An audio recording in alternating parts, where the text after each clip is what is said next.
Hello friends, कैसे हो आप लोग। हम ठीक है सर, आप कैसे हैं। मैं भी बहुत अच्छा हूँ। तो आज की क्लास स्टार्ट करें। बिल्कुल सर, बिल्कुल करते हैं। तो लास्ट क्लास में हमने शेड्यूल 3 तक डिस्कस कर लिया था, सप्लाई चैप्टर का।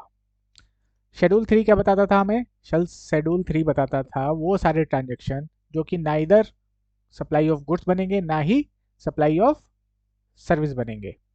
ओके। ओके सर, उसके बाद हमने नोटिफिकेशन के थ्रू जो गवर्नमेंट ने दो और ट्रांजेक्शन बताई थी वो भी डिस्कस किए थे। उसके बाद उसके बाद गवर्नमेंट ने सर्कुलर से कुछ और भी क्लेरिफाई किए कि वो इस टाइप के ट्रांजेक्शन है तो वो हमारे नेगेटिव लिस्ट में आएंगे, मतलब सप्लाई की डेफिनेशन में फॉल नहीं करेंगे। कौन कौन से सर। पहला है inter state movement of various mode of conveyance. ये क्या है सर। देखिए,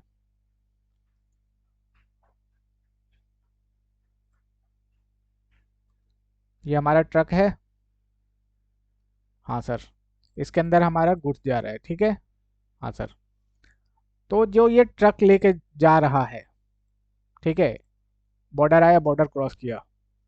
अब सोचिए, सोचिए, गुड्स लेके जा रहा है, फिर ये गुड्स लेके वापस आ जाएगा।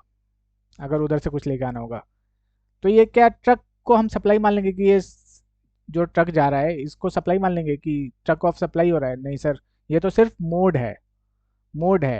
ये सामान लेके जा रहा है। तो इसको क्लेरिफाई करने के लिए कि जो सामान लेके जा रहा है, जिस मोड से सामान जा रहा है, उसको सप्लाई से बाहर करने के लिए गवर्नमेंट ने सर्कुलर इशू किया, क्लेरिफाई करने के लिए। क्या क्लेरिफाई किया sir. Inter state movement of various mode of conveyance between distinct person कौन होते हैं सर। जो सेम पर्सन के दो जीएसटी नंबर हो, डिफरेंट स्टेट में हो या उससे ज्यादा, तो दोनों आपस में क्या होंगे, डिस्टिंक्ट पर्सन होंगे। ओके। मान लीजिए मिस्टर एक का एक दिल्ली में है और एक यूपी में है जीएसटी नंबर। एक जीएसटी नंबर दिल्ली का है, एक यूपी में है, तो दोनों आपस में क्या हो गए, डिस्टिंक्ट पर्सन हो गए। ठीक है। तो डिस्टिंक्ट पर्सन के बीच में अगर कोई भी इंटर स्टेट मूवमेंट होता है, ठीक है, बाई मोड, कोई भी सामान जाता है बाई मोड ऑफ कन्वेंस। किससे, ट्रेन से, बस से, truck, tanker, trailer, vessel, container, aircraft. ठीक है। फॉर कैरिंग गुड्स और पैसेंजर, जो अपने साथ क्या लेके जा रहा है, सामान लेके जा रहा है या फिर पैसेंजर लेके जा रहा है। सामान लेके जा रहा है या पैसेंजर लेके जा रहा है। पर्पस क्या है, पर्पस क्या है इसका। या तो सामान लेके जा रहा है या फिर पैसेंजर लेके जा रहा है। ठीक है। और फॉर रिपेयर जा रहा है। ठीक है। मान लीजिए यूपी में कोई कार है, ठीक है, कार है, इसको हमने रिपेयर के लिए भेजा दिल्ली में कि देखो भाई क्या दिक्कत है। दिल्ली के यहाँ पे जो ऑफिस है वहाँ पे, तो उन्होंने रिपेयर कराया फिर भेजा। ठीक है। तो इस केस में ये तो नहीं बोल देंगे कि हम कार की सप्लाई कर रहे हैं इसको, नहीं सर, ये तो नहीं बोल सकते हम। तो इसी को गवर्नमेंट ने क्लेरिफाई किया है कि in case inter state movement है मोड ऑफ कन्वेंस का, जो कि सामान लेके जा रहा है, तो उसको ही हम सप्लाई नहीं बना देंगे। जो सामान लेके जा रहा है, ट्रक या कार या ट्रेन, उसको ही हम सप्लाई नहीं बना देंगे। ओके। Okay sir. तो यही क्लेरिफाई किया गया था बाय नोटिफिकेशन। उसके बाद आता है हमारा, हाउएवर, जहाँ पे ये कार है या कोई भी मोड है, ठीक है, इनमें से कोई सा भी व्हीकल है जिसको हम ट्रांसफ़र कर रहे हैं फॉर फर्दर सप्लाई, मतलब सप्लाई करने के लिए, आगे किसी को सप्लाई करने के लिए, तो उस केस में इस पे आईजीएसटी लग जाएगा आपका। उस केस में आईजीएसटी लग जाएगा। ओके। Okay sir. सिर्फ सिर्फ सामान ले जाने के लिए या फिर पैसेंजर लेके जाने आने के लिए या फिर रिपेयर के लिए अगर हम भेज रहे हैं, उस केस में वो मोड ऑफ कन्वेंस आपका सप्लाई नहीं बनेगा। Okay. Okay sir. Inter state movement of rigs, tools, spare and all goods on vehicle. अब कई बार क्या होता है, जैसे ऑयल रिग्स वगैरह होते हैं तो बहुत बड़े बड़े मशीनरी होती है उसमें। तो बोला गया है कि अगर इंटर स्टेट मूवमेंट हो रहा है इन सब का, ऑयल रिग, टूल, तो सेम सर्कुलर इनके लिए भी एप्लीकेबल हो जाएगा। सेम जो ये सर्कुलर है वो इनके लिए भी एप्लीकेबल होकर चलेगा। ओके, उनको क्या मानेंगे हम, सप्लाई नहीं मानेंगे, एक्सेप्ट जहाँ पे हम उनको फर्दर आगे सप्लाई के लिए लेके जा रहे हैं उसको छोड़ के। ओके, ओके सर, चलिए अब आगे चलते हैं।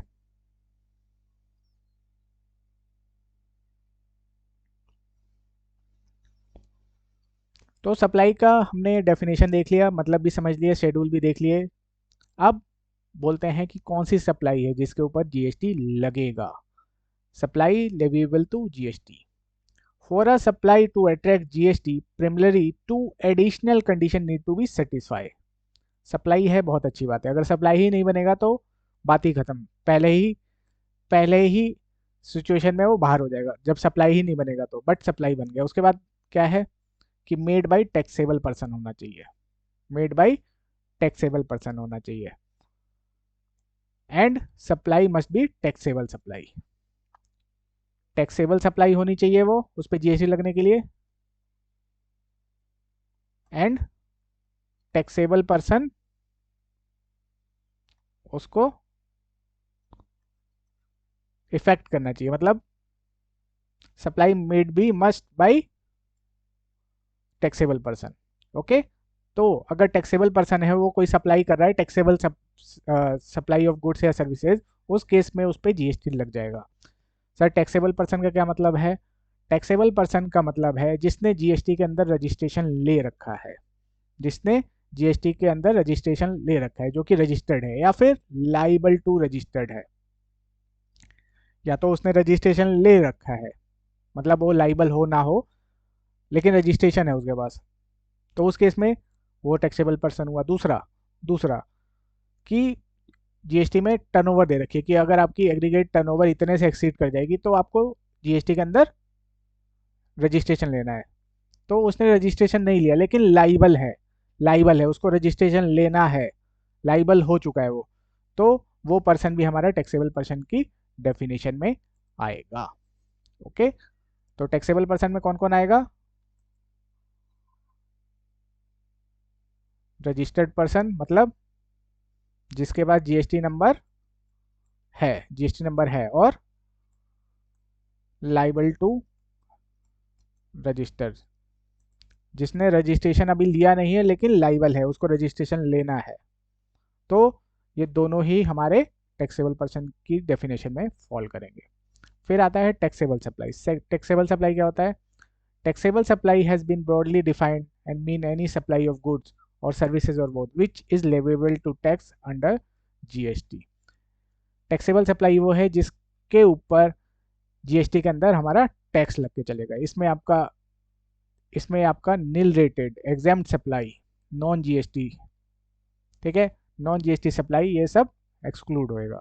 Okay, for example 5 petroleum crude थे, ठीक है, 5 पेट्रोलियम प्रोडक्ट थे, वो एक्सक्लूड हो जाएगा। Alcoholic liquor for human consumption बाहर निकल जाएगा। इसके अलावा जो एग्जाम्ड गुड्स और सर्विसेज हैं वो बाहर चली जाएंगी। इसके अलावा जो नील रेटेड सर्विसेज हैं वो बाहर हो जाएंगी, ठीक है, नील रेटेड सप्लाईज हैं वो बाहर हो जाएंगी, ठीक है। तो कहने का मतलब जिसके ऊपर टैक्स लेविएबल है, लग, ठीक है, लगने योग्य है, वो सारा टैक्सेबल सप्लाई होता है आपका। ओके, तो सप्लाई पे हम कब बोलेंगे कि जीएसटी लगेगा? टैक्सेबल पर्सन के द्वारा होना चाहिए और टैक्सेबल सप्लाई होना चाहिए। ओके, ओके सर, चलिए अब आगे चलते हैं।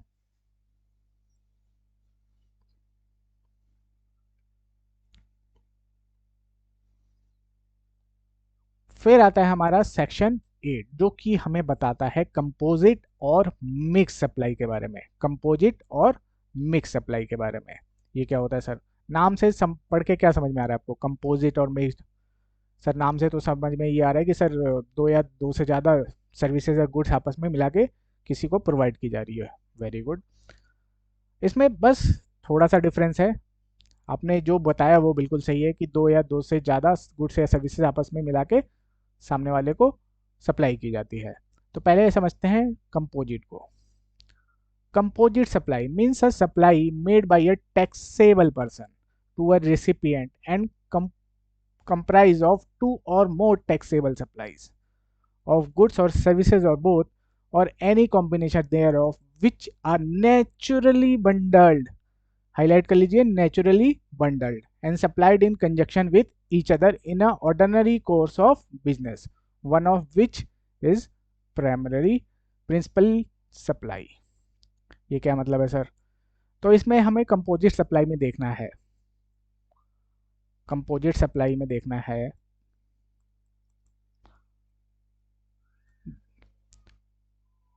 दो या उससे ज़्यादा की सप्लाई हो आपस में, ठीक है, टैक्सेबल सप्लाई, ठीक है, ठीक है सर, जो कि नेचुरली बंडल्ड हो,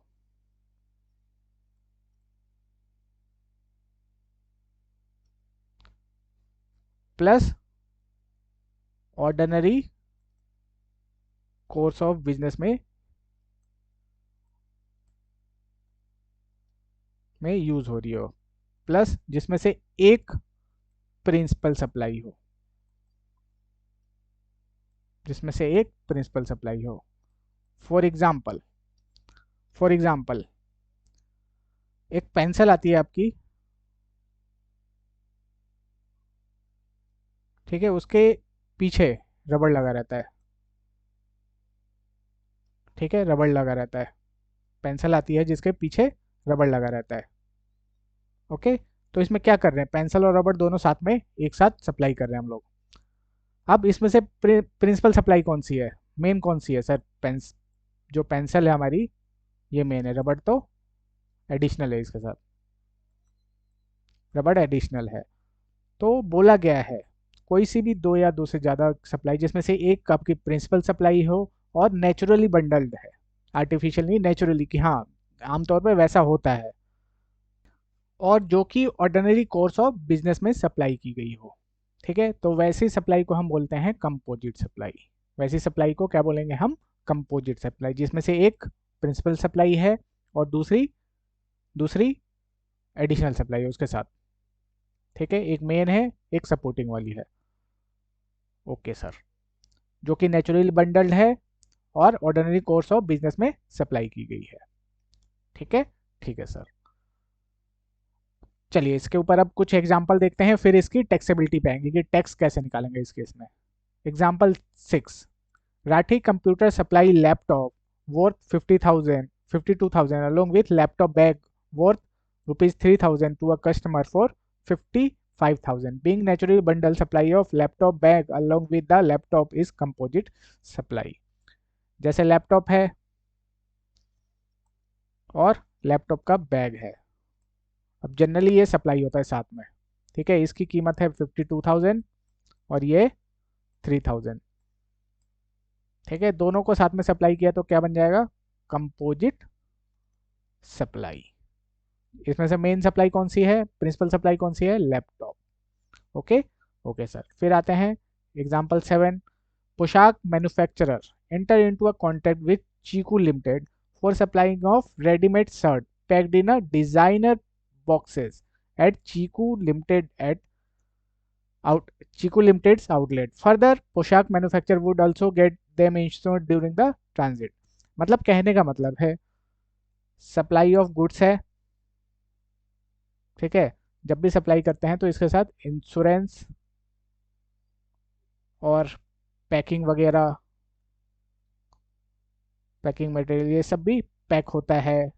सामान ऐसे ही थोड़ी चला जाएगा, सामान पैक होएगा, फिर जब जाएगा तो इंश्योरेंस होता है उसका, ट्रांजिट का। तो ये क्या है, मेन सप्लाई क्या है? मेन क्या है सर? Supply of goods. और एक्चुअली कौन सा है सर? इंश्योरेंस और पैकिंग मटेरियल। सेम हम ले सकते हैं, जैसे टीवी खरीद के लाते हैं या मोबाइल खरीद के लाते हैं तो साथ में उसका वारंटी मिलता है, साथ में उसका वारंटी मिलता है। तो टीवी क्या हो गया? प्रिंसिपल सप्लाई हो गया, वारंटी एक्सोनरी सप्लाई हो गया। तो दोनों साथ में आ रहे हैं, क्या है ये? कंपोजिट सप्लाई है, ओके, ओके सर। चलिए, तो जो कंपोजिट सप्लाई है, कंपोजिट सप्लाई के केस में, कंपोजिट सप्लाई के केस में हम देखेंगे कि प्रिंसिपल सप्लाई के ऊपर क्या जीएसटी का रेट लग रहा है, इसके ऊपर क्या जीएसटी का रेट लग रहा है। जो रेट प्रिंसिपल सप्लाई के ऊपर होगा वही हम पूरी की पूरी सप्लाई पे लगा देंगे, ठीक है। जो यहाँ पे रेट पेंसिल का होगा जीएसटी का, पेंसिल के ऊपर जो जीएसटी का रेट लग रहा होगा वही हम रबड़ के ऊपर भी लगा देंगे। कहने का मतलब पूरी की पूरी सप्लाई के ऊपर प्रिंसिपल जो सप्लाई है उसका रेट लगा देंगे जीएसटी का। ओके ओके सर, चलिए अब मान लीजिए यहाँ पे लैपटॉप के ऊपर 18% जीएसटी था और 3000 के जो लैपटॉप बैग था उसके ऊपर 28% था, तो कौन सा रेट लगाते हैं हम? 18% पूरा 55,000 के ऊपर लगा देंगे। ओके ओके सर, चलिए अब आगे चलते हैं। ये था हमारा कंपोजिट सप्लाई।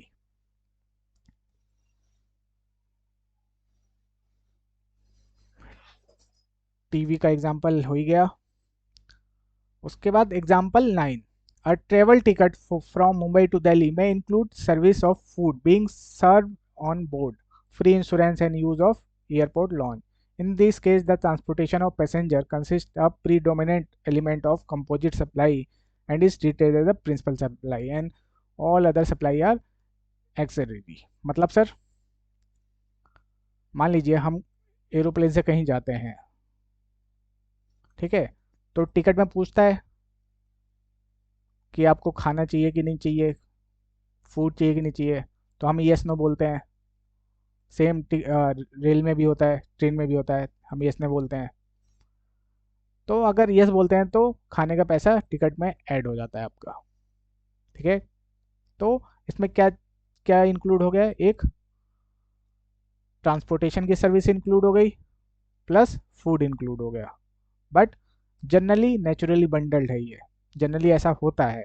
जिसमें से प्रिंसिपल सप्लाई कौन सा है सर? ट्रांसपोर्टेशन है, ठीक है। और फूड क्या है? फूड क्या है? एडिशनल है। तो मान लीजिए ट्रांसपोर्टेशन के ऊपर 12% लग रहा है मान लीजिए, और फूड के ऊपर आपका लग रहा है 5%, तो हम कौन सा रेट लेंगे पूरी सप्लाई के ऊपर? पूरी सप्लाई के ऊपर सर लेंगे 12%। जो रेट आपका प्रिंसिपल सप्लाई के ऊपर जीएसटी का आएगा वही रेट हम लेके चलेंगे। Okay okay sir. उसके बाद आता है हमारा मिक्स सप्लाई। मिक्स सप्लाई क्या होता है सर? पहले डेफिनेशन पढ़ते हैं फिर समझते हैं।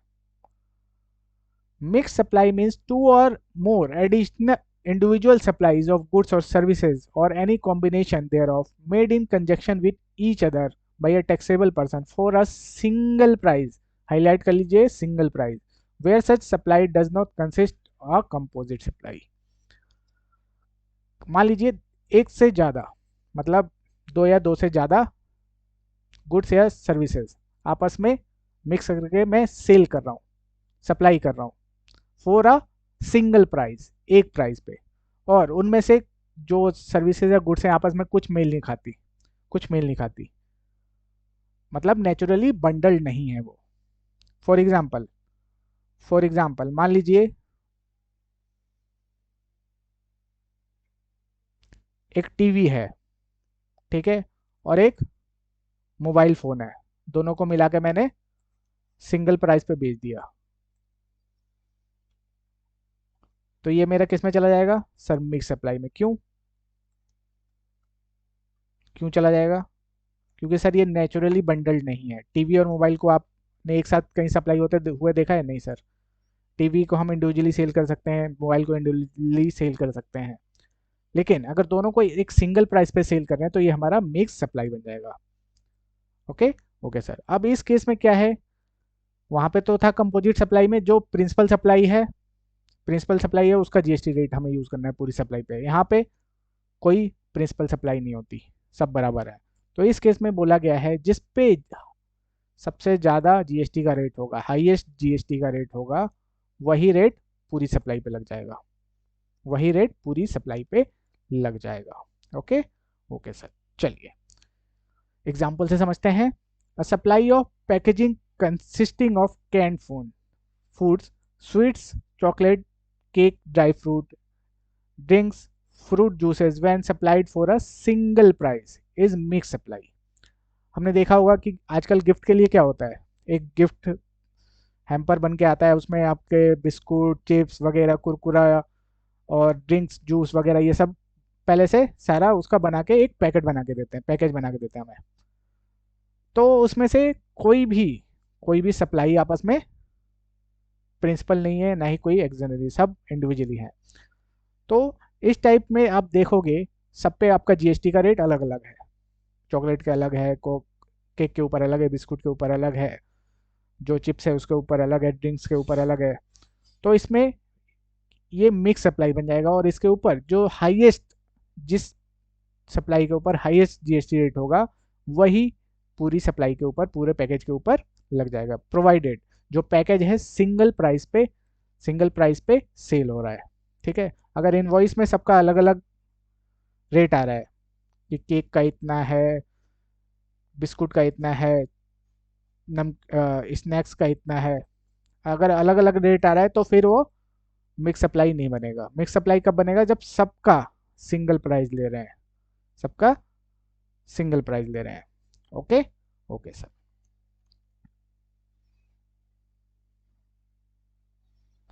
अगला एग्जांपल देखते हैं। हाँ sir, example 11, a shopkeeper selling storage water bottle along with refrigerator for a single price. Bottle and the refrigerator can easily be priced and sold independently and are not naturally bundled, so such supply are mixed supply. Shopkeeper क्या कर रहा है? Shopkeeper क्या कर रहा है, जो fridge है, हम जो हमारे घर में रखा रहता है जिसमें बर्फ़ जमाते हैं, बोतल वगैरह रखते हैं, तो फ्रिज में शॉपकीपर क्या कर रहा है, फ्रिज और उसकी जो बोतल्स हैं, वाटर बोतल्स, वो साथ में सिंगल प्राइस पे सेल कर रहा है, सिंगल प्राइस पे सेल कर रहा है, सप्लाई कर रहा है। तो ये हमारा क्या हो गया? मिक्स सप्लाई बन जाएगा, क्योंकि ये नेचुरली बंडल नहीं है। तो इसमें से जिस पे जीएसटी का रेट हाईएस्ट होगा, जिसके ऊपर जीएसटी का रेट हाईएस्ट होगा, वो पूरी सप्लाई के ऊपर लग जाएगा, जो सिंगल प्राइस होगा। ओके, ओके सर, चलिए अब आगे चलते हैं। तो ये था हमारा सप्लाई चैप्टर अंडर जीएसटी। अब इसके ऊपर हम क्वेश्चन और आंसर और कर लेते हैं। ओके, ओके सर, चलिए।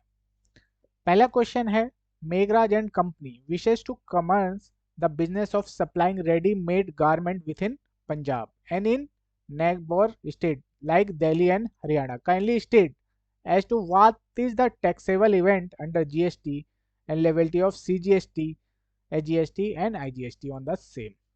तो इसमें बोला गया है कि, पूछा गया है कि जीएसटी कब लगता है। तो सर सप्लाई पे लगता है, जब सप्लाई ऑफ गुड्स और सर्विसेज या बोथ हो। ठीक है, सप्लाई पे लगता है जीएसटी। उसके बाद पूछ रहे हैं कि सीजीएसटी कब लगेगा, एसजीएसटी कब लगेगा और आईजीएसटी कब लगेगा। तो हमें बताना है कि अगर विथ इन स्टेट है या विथ इन यूनियन टेरिटरी है, तो उस केस में हमारा क्या लगेगा? सीजीएसटी, एसजीएसटी, या फिर सीजीएसटी और यूटीजीएसटी। और in case of inter state supply है, इंटर स्टेट सप्लाई है, तो उस केस में हमारा क्या लगेगा? आईजीएसटी लगेगा। ओके, ओके सर, चलिए अगला क्वेश्चन है हमारा।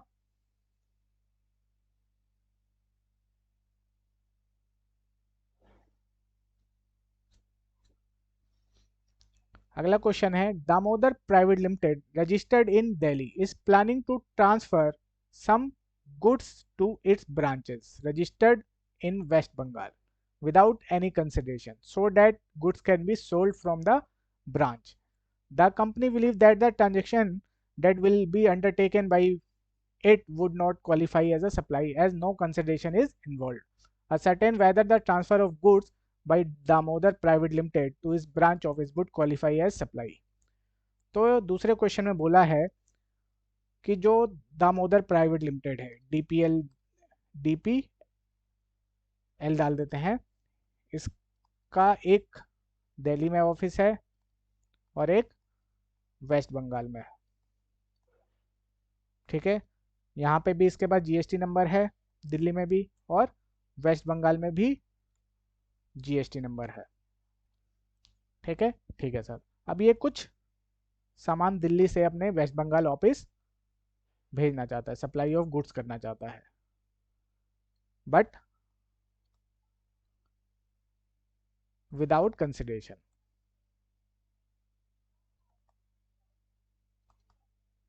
Without consideration. ठीक है, तो हमें यहाँ पे बताना है क्या ये सप्लाई बनेगा। Answer is yes, answer is yes, क्योंकि दोनों आपस में क्या है? डिस्टिंक्ट पर्सन है। शेड्यूल 1 में क्या बोला गया है कि अगर कोई भी सप्लाई ऑफ गुड्स हो रहा है या सर्विसेज हो रहा है विद बिन रिलेटेड पर्सन या फिर डिस्टिंक्ट पर्सन ठीक है, without consideration but in the course or furtherance of business that will be deemed as supply. तो ये दोनों आपस में क्या है, डिस्टिंक्ट पर्सन है और सप्लाई ऑफ गुड्स हो रहा है but without consideration and in the course of business हो रहा है, तो ये हमारा सप्लाई बन जाएगा एज पर शेड्यूल 1। ठीक है, ठीक है सर। उसके बाद थर्ड क्वेश्चन है हमारा,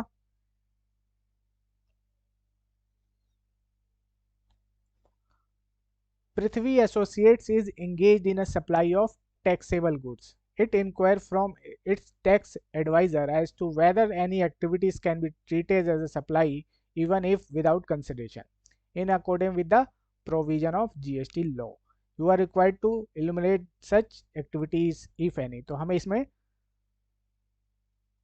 शेड्यूल 1 में जो जो ट्रांजेक्शन आते हैं, जो जो ट्रांजेक्शन्स आते हैं वो हमें यहाँ पे बताने हैं। कौन कौन से थे sir? Permanent transfer of business asset, जिसके ऊपर हमने आईटीसी ले रखा है।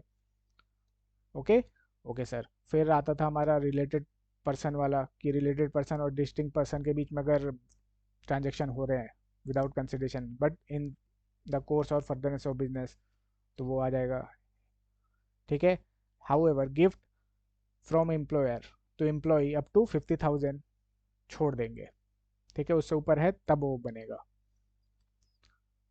उसके बाद आता था हमारा, अगर कोई सप्लाई ऑफ गुड्स है बिटवीन प्रिंसिपल टू एजेंट और एजेंट टू प्रिंसिपल, जहाँ पे एजेंट के पास पावर है अपने नाम पे बिल इशू करने का, इनवॉइस इशू करने का, या फिर अपने बिहाफ पे सामान रिसीव करने का अपने नाम पे।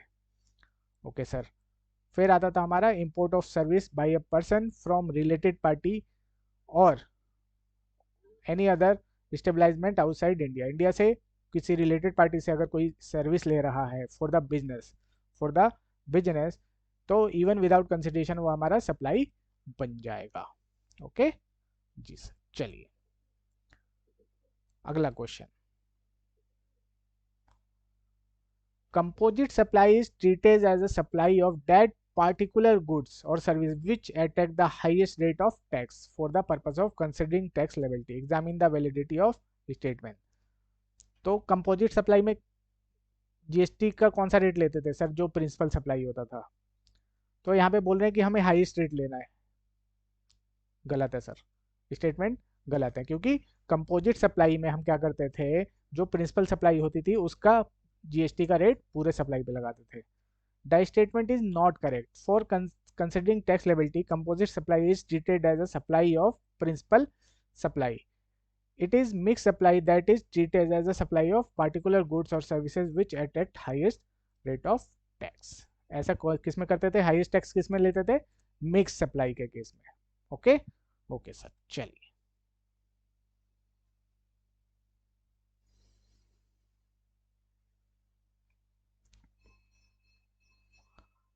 ट्रांसफर ऑफ टाइटल एंड और possession is necessary for transaction to consist the supply of goods. Examine, अगर टाइटल हम ट्रांसफर कर रहे हैं, ठीक है, गुड्स या प्रॉपर्टी का, तो वो हमारा सप्लाई ऑफ गुड्स में आएगा, और अगर सिर्फ राइट ट्रांसफर कर रहे हैं तो हमारा सप्लाई ऑफ सर्विस में आएगा। ठीक है, title as well as possession both need to be transferred for a transaction to be considered as a supply of goods. In case of title is not transferred, the transaction would be treated as a supply of service in term of schedule 2. In some cases possession may be transferred immediately but the title may be transferred at future date, like in case of sale of approval basis or hire purchase arrangement. Such transaction will also be treated as supply of good in term of schedule 2. Okay, okay sir.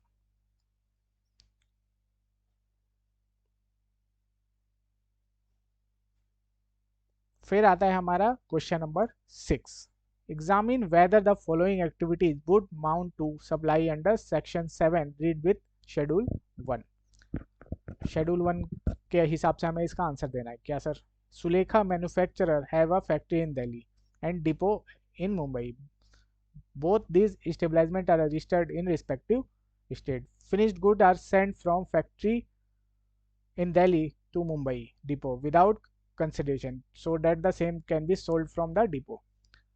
तो बोला गया है कि दिल्ली से कुछ सामान मुंबई भेजा है विदाउट कंसिडरेशन।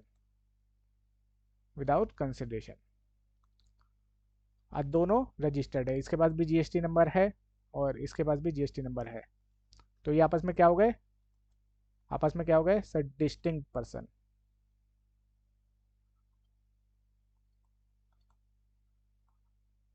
और डिस्टिंक्ट पर्सन के बीच में अगर कोई सप्लाई हो रहा है without consideration for the purpose of business, तो वो हमारा क्या हो जाता है, सप्लाई माना जाता है। Okay okay sir.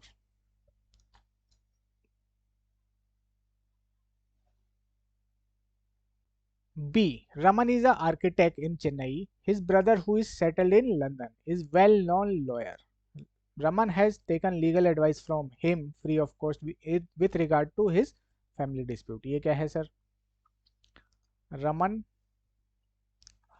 कहाँ पे है? इंडिया में है। और उसका ब्रदर कहाँ पे है? लंदन में है। ठीक है, जो कि लॉयर है, मतलब वेल नॉन लॉयर है। तो इससे इसने कुछ लीगल सर्विसेज ली for personal purpose without consideration उसको नहीं दिया। अब भाई से ले रहा है तो उसको फीस थोड़ी देगा। तो इसमें हमसे पूछा है कि क्या ये डीम्ड सप्लाई माना जाएगा एज पर शेड्यूल 1। तो हम बोलेंगे, पहले चेक करेंगे क्या ये रिलेटेड पर्सन है। तो ब्रदर के केस में अगर ये वोली और मेनली डिपेंडेंट है इसके ऊपर तभी बनता है। तो ब्रदर लॉयर है, वेल नोन, तो इसके ऊपर डिपेंडेंट नहीं है, तो ये आपस में रिलेटेड पार्टी नहीं हुए। तो कंसिडरेशन नहीं है, रिलेटेड पार्टी नहीं है, तो ये हमारा सप्लाई नहीं बनेगा एज पर शेड्यूल 1। ये सप्लाई नहीं बनेगा। फिर सी में पूछते हैं कि अगर ये पर्सनल की जगह बिजनेस यूनिट के लिए लेता तो क्या आपका आंसर चेंज होता? नहीं सर, आंसर फिर भी हमारा चेंज नहीं होता, क्योंकि ये रिलेटेड पार्टी ही नहीं है आपस में। मान लो अगर रिलेटेड पार्टी होता फिर क्या होता? अगर रिलेटेड पार्टी होता तो पहले केस में सप्लाई नहीं बनता, क्योंकि पर्सनल पर्पस के लिए लिया था। लेकिन सेकंड केस में बन जाता, क्योंकि शेड्यूल 1 में बोला गया है कि import of service from related person in the course or furtherance of business. तो बिजनेस के लिए ले रहे हैं अगर विदाउट कंसिडरेशन, ठीक है, विदाउट कंसिडरेशन हम किसके लिए ले रहे हैं? बिजनेस के लिए ले रहे हैं इंपोर्ट ऑफ सर्विस। तो उस केस में हमारा वो डीम्ड सप्लाई बनेगा। अगर पर्सनल पर्पस के लिए ले रहे हैं तो हमारा डीम्ड सप्लाई नहीं बनेगा। ओके ओके सर, चलिए अब आगे चलते हैं।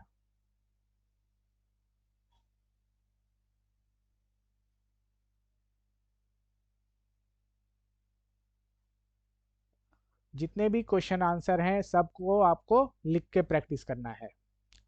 ठीक है, लिख के प्रैक्टिस करना है, क्योंकि हमें क्या आता है जब तक हम उसको लिखेंगे नहीं तब तक हमें पता नहीं चलेगा। दिमाग में हमें पता है कि ऐसा ऐसा होता है तो ये होता है, बट लिख के प्रैक्टिस करना है। एग्जाम में हमें लिख के आंसर देना है, तो हमें लिख के प्रैक्टिस करनी है। ओके ओके सर, चलिए क्वेश्चन नंबर 7। इसमें हमें बताना है शेड्यूल 2 के हिसाब से कि ये सप्लाई ऑफ सर्विस है या सप्लाई ऑफ गुड्स है। तो ये आप खुद देख लीजिएगा, कुछ समझ में नहीं आएगा तो मुझे बताइएगा। क्वेश्चन नंबर 8 भी सेम है, सिंपल है।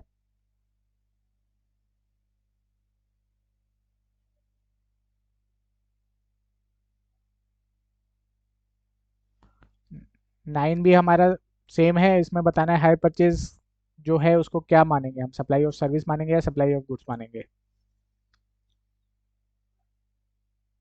Question number 10।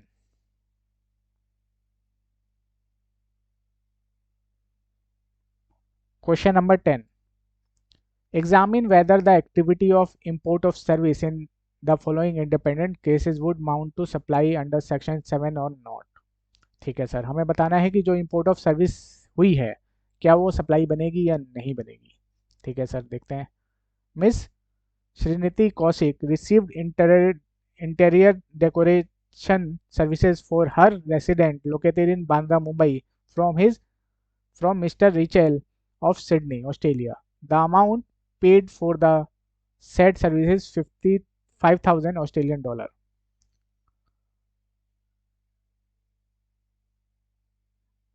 मिस कौशिक ने क्या किया है, सर्विसेज ली हैं मिस्टर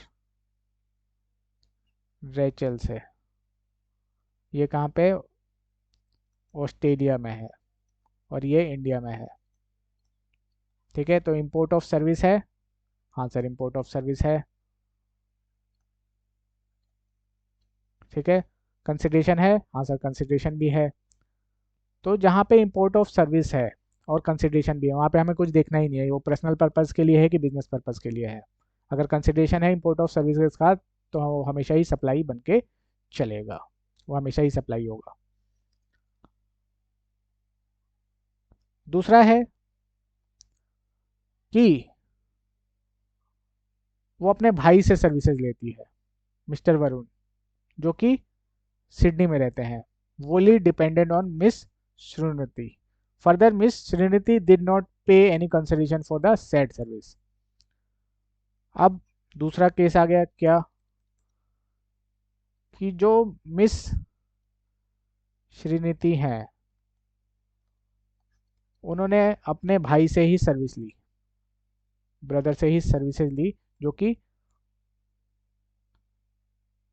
जो कि ऑस्ट्रेलिया में है आपका।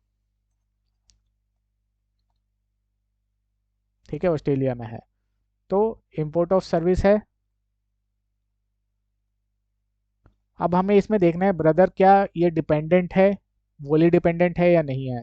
तो इसमें बोला है कि हाँ वोली डिपेंडेंट है, तो ये आपस में क्या बन गए, रिलेटेड रिलेटेड पर्सन बन गए।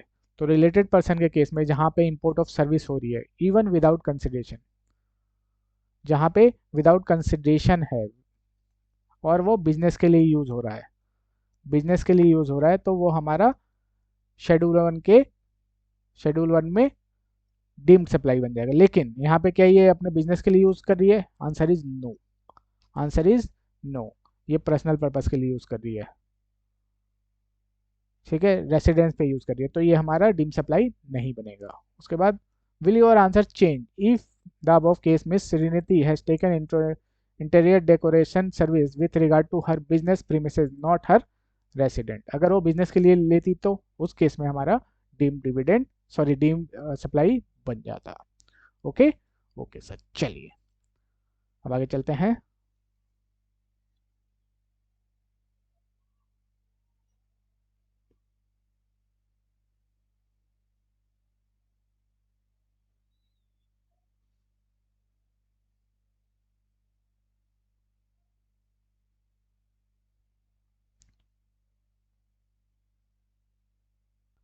Question number 11. Dum Electronic has sold the following electronic item to Akbar Retail Store. Refrigerator, stabilizer, LED television, split AC, stabilizer of air conditioner. सब पे टैक्स रेट अलग अलग है। Dum Electronic has issued a single invoice, okay, indicating the price of each of above items separately in the same. Okay, Akbar Retail Store has given a single check of rupees 1 lakh for all the item as per composite discount price. State the type of supply and tax rate applicable in this case. तो dumdum ने, जो dumdum electronics है,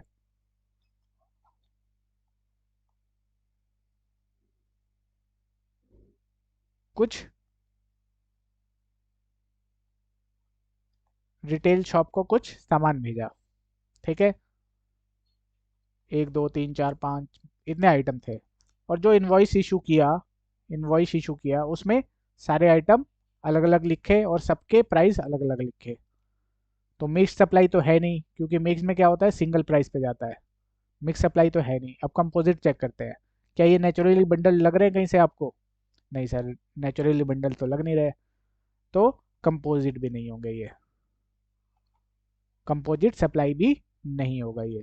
तो इसमें GST कैसे लगेगा, सबका अलग अलग है, जितना जीएसटी निकलेगा वो जीएसटी हम पे करेंगे। ये ना ही कंपोजिट सप्लाई है ना ही मिक्स सप्लाई है। Okay, even in the given case the items supplied by Dum Electronic are not naturally bundled नहीं है in the ordinary course of business, therefore such supply is not a composite supply. Further, although Akbar Retail store has paid a composite discounted price for this good, Dum Dum Electronic has not charged a single price for said supply. Therefore, the said supply is also not a mixed supply.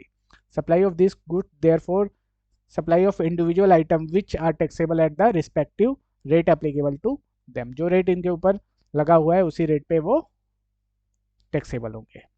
Okay okay sir, चलिए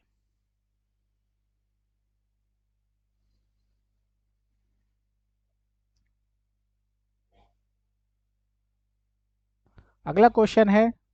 question number 12. Manikaran, a registered supplier of Delhi, has supplied 20,000 packets at 30 rupees each to Mukita gift shop in Punjab. Each packet consists of 2 chocolate, 2 fruit juice bottle and packet of toy balloon. Determine the rate applicable in the given case assuming the rate of GST is as under. Chocolate के ऊपर 18% है, fruit juice के ऊपर 12% है, toy balloon के ऊपर 5% है. तो हमें बताना है कि इसके ऊपर कितना जीएसटी लगेगा. तो 20,000 इंटू 30. क्या ये मिक्स सप्लाई है, कंपोजिट सप्लाई है? सर मिक्स सप्लाई है. सिंगल पूरा एक पैकेट बना दिया जिसमें आपका चॉकलेट भी है, फ्रूट जूस भी है, बैलून भी है, उसको सिंगल प्राइस पे ये 30 रुपये का एक पैकेट बेच रहा है. टोटल 20,000 पैकेट है 30 रुपये का. ठीक है, कितना हो गया? 20,000 इंटू 30. सर 6 लाख. 6 लाख पे कौन सा रेट लगाएंगे सर? जो हाईएस्ट होगा मिक्स सप्लाई के केस में. तो चॉकलेट का सबसे हाईएस्ट है, 18% लगा देंगे पूरे के ऊपर. 1,08,000. ओके ओके सर, चलिए अब आगे चलते हैं.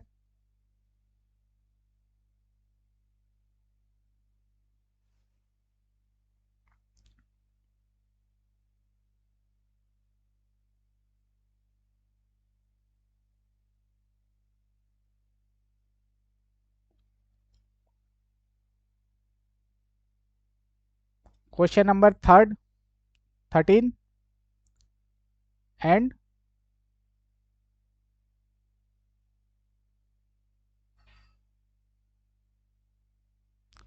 14. ये आपको खुद से करना है. खुद से करना है. अगर कुछ समझ में नहीं आता तो मैं बताऊंगा आपको. ओके. इसमें जो हमने सर्कुलर डिस्कस किया, inter state mode of vehicle transportation वाला, वो लगेगा.